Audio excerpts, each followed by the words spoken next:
हिरण्यबाहवे हिरण्यवर्णाय हिरण्यरूपाय हिरण्यपतये अम्बिकापतये उमापतये पशुपतये नमो नमः।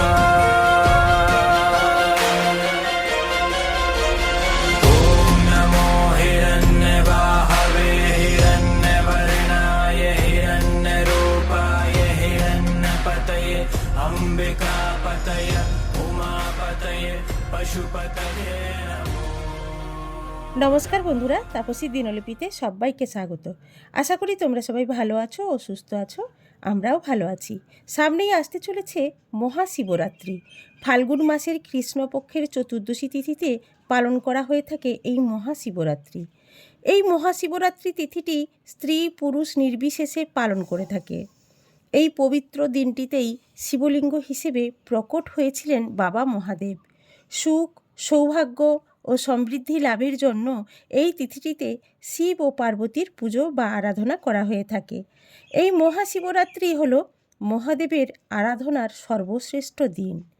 এই দিনে শুদ্ধ চিত্তে ভক্তি ভরে বাবা মহাদেবের পূজা করে থাকলে মহাদেবের আশীর্বাদ পাওয়া যায়। সমস্ত মনোবাঞ্ছা পূর্ণ হয়ে থাকে ভক্তদের।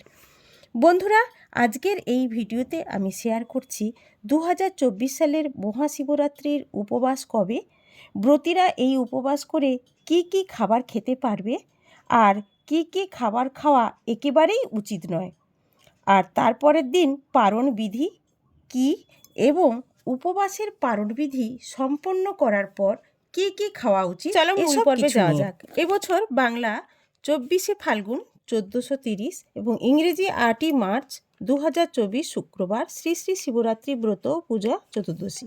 চতুর্দশী তিথি শুরু হচ্ছে 8ই মার্চ রাত্রি 9টা 57 মিনিটে এবং চতুর্দশী তিথি সমাপ্ত হবে 9ই মার্চ সন্ধ্যা 7টা 17 মিনিটে। মহাদেবের পুজো করা অধিক শুভ বলে জানা যায় শাস্ত্র থেকে। তাই 8ই মার্চ মহাশিবরাত্রি পালন করা হবে। 8ই মার্চ সন্ধ্যা থেকে শিবরাত্রির 4 প্রহরের পুজো শুরু হয়ে যাবে। শিব ভক্তদের কাছে মহাশিবরাত্রির গুরুত্ব অপরিসীম। ভক্তি ভরে সব আচার অনুষ্ঠান মেনে এই ব্রত পালন করলে মহাদেব সন্তুষ্ট হন। প্রতি বছর হাজার হাজার পুণ্যার্থীরা এই ব্রত ভক্তি ও নিষ্ঠার সঙ্গে পালন করে আসছেন। সনাতন ধর্মানুসারে যে কোনো ব্রত পালনের আগের দিন সংযম পালন করতে হয়। মহাশিবরাত্রির আগের দিনও একইভাবে সংযম পালন করতে হবে। যেমন মহাশিবরাত্রির আগের দিন কেবলমাত্র একবার নিরামিষ আহার গ্রহণ করতে হবে।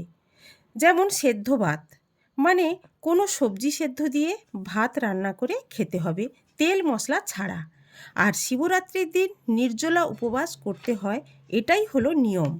তবে এমন অনেক মানুষ আছেন যারা নির্জলা উপবাস করতে পারেন না বা অসুস্থতার কারণে অনেক ওষুধপত্র খেতে হয়, তাই তারা নির্জলা উপবাস করতে পারেন না। সেক্ষেত্রে কি কি আহার গ্রহণ করবে ওই ব্রতীরা জেনে নিয়ে এসো। ডাবের জল খেতে পারবে, বিভিন্ন রকম ফল ও খেতে পারবে। তবে বন্ধুরা, একটা কথা মাথায় রাখতে হবে, সাবু মাখানো যে সারাদিনই পারে যখন তখন খাওয়া যাবে না।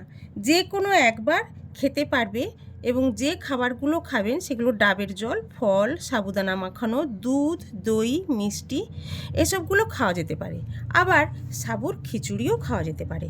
তবে সেক্ষেত্রে একটা কথা খুবই খেয়াল করতে হবে যে কোনো খাবারের সঙ্গে সাদা লবণ খাওয়া যাবে না, সৈন্ধব লবণ কিন্তু খাওয়া যেতে পারে। আর কি কি জিনিস একেবারেই খাওয়া উচিত নয় সেদিন, সেটা হলো ভাত বা আটার তৈরি কোনো খাবার খাওয়া একেবারেই উচিত নয়। পঞ্চরবি শস্য খাওয়া একেবারেই উচিত নয়। আর আগেই বলেছি যে কোনো রকম সাদা লবণ কিন্তু খাওয়া যাবে না। কাঁচা সাবুদানা অনেকে খেতে পারেন না, অর্থাৎ সাবুদানা মাখানো, সেক্ষেত্রে সাবুর খিচুড়ি বানিয়েও খেতে পারেন। তবে ওই একটা কথা খেয়াল রাখতে হবে, সাদা লবণ কিন্তু দেওয়া যাবে না, হলুদ ও মশলা তার মধ্যে দেওয়া যাবে না। তবে সন্ধ্যায় এইভাবে পুজো কাজ বসার আগে আবারও একবার স্নান সেরে শুদ্ধ বিধি মানতে হবে। পরের দিন স্নান সেরে শুদ্ধ বস্ত্রে বেল পাতাতে চন্দন দিয়ে বাবার প্রিয় ফুলগুলিতেও চন্দন লাগিয়ে ধূপ প্রদীপ দেখিয়ে বাবার পুজো করতে হবে। গোটা ফল ও মিষ্টি নিবেদন করতে হবে। আর পারণবিধি সম্পন্ন করে উপবাস সম্পন্ন করার পর 108 বার মহাদেবের নাম করতে হবে এবং তারপর ভঙ্গ করতে হবে। তবে ওই ক্ষেত্রে দেখা যায় কেউ কেউ ব্রাহ্মণ ভোজনও করেন, আবার বালক সম্পন্ন করার পর তারপর উপবাসের পরের দিনও কোনোরূপ আমিষ আবার গ্রহণ করা যাবে না। নিরামিষ আহার গ্রহণ করতে হবে, তবে সেক্ষেত্রে চালের খাবার খাওয়া যাবে, অর্থাৎ ভাতও খাওয়া যাবে। বন্ধুরা, আজকের এই ভিডিওটি পুরোটাই তোমাদের সঙ্গে আমি শেয়ার করলাম। আশা করি তোমাদের বুঝতে কোনো অসুবিধে হয়নি। যারা যারা এই শিবরাত্রির ব্রত উপোস করবে বা যারা প্রথমবার করবে তাদেরকে তোমরা যদি এটা শেয়ার করে দাও তাহলে তাদেরও উপকার হবে। আজ এই পর্যন্ত, দেখা হবে পরের কোনো ভিডিওতে।